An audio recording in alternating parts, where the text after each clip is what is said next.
آج کل بعض خاندان اپنی بچیوں کو پڑھنے کے لیے اکیلا مغربی ممالک میں بھیج دیتے ہیں،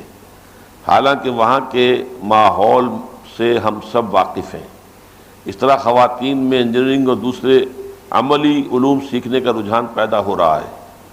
اس کے بعد خواتین شوقیہ اور ضرورت کے مطابق تحت مختلف کمپنیوں میں ملازمت کرتی ہیں، جس سے بگاڑ بھی پیدا ہوتا ہے۔ اس لیے براہ کرم اسلامی تعلیمات کی روشنی میں رہنمائی کریں۔ اسلامی تعلیمات کی روشنی میں تو رہنمائی صاف ہے کہ اسلام ان چیزوں کو پسند نہیں کرتا۔ بچیوں کو بغیر نامحرموں کے ساتھ ہونے کے کوئی باہر بھیج دینا، وہاں پر اکیلے رہنا، یہ تو انتہائی خطرناک، انتہائی غلط ہے۔ میں سمجھتا ہوں کہ نہایت بے غیرت لوگ ہیں وہ کہ جو اس طریقے سے اپنی بیٹیوں کو باہر بھیجتے ہیں۔ ان میں کوئی دینی حمیت و شرافت کا سوال کیا، میرے نزدیک تو انسانی حمیت و شرافت بھی نہیں ہے۔ باقی یہ ہے کہ جو کچھ ہو رہا ہے خواتین کی تعلیم ہونی چاہیے، اس میں کوئی شک نہیں ہے، لیکن خواتین کی تعلیم جو ہے زیادہ مناسب یہ ہے کہ ان علوم کی ہو جو امور خانہ داری میں ان کے لیے ممد ہوں، بچوں کی پرورش میں چائلڈ سائیکالوجی پڑھیں، تعلیم و تربیت کا معاملہ سیکھیں تاکہ بچوں کی تعلیم و تربیت جو ہے بہتر سے بہتر انداز میں کر سکیں،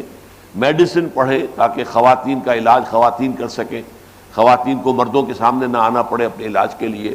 تو اگر تو یہ کسی قوم کے اندر اللہ کے احکام کی پابندی کرنے کا شعور اور جذبہ پیدا ہو جائے گا تو خود بخود اسٹیٹ پالیسی ایسی ہو جائے گی۔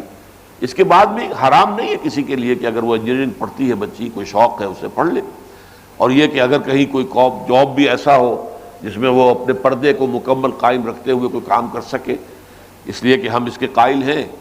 کہ ہم جو دنیا میں جو معاشی طور پر جو مسابقت کا معاملہ چل رہا ہے، تو اپنی ویمن فورس جو ہے اسے بھی اگر ہم اپنی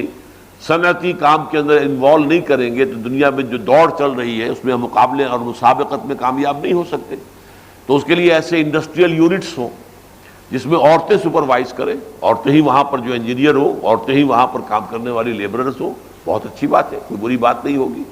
تو یہ ساری چیزیں جو ہے کمپیٹیبل ہیں، بشرطے کہ اوپر جو نظام چلانے والے ہیں وہ اس کا عہد کر چکے ہوں، پورے طور پر ان کا ذہن یہ ہو کہ انہیں اسلام کے احکام پر عمل کرنا ہے، تو پھر اس میں کوئی خرابی نہیں ہوگی۔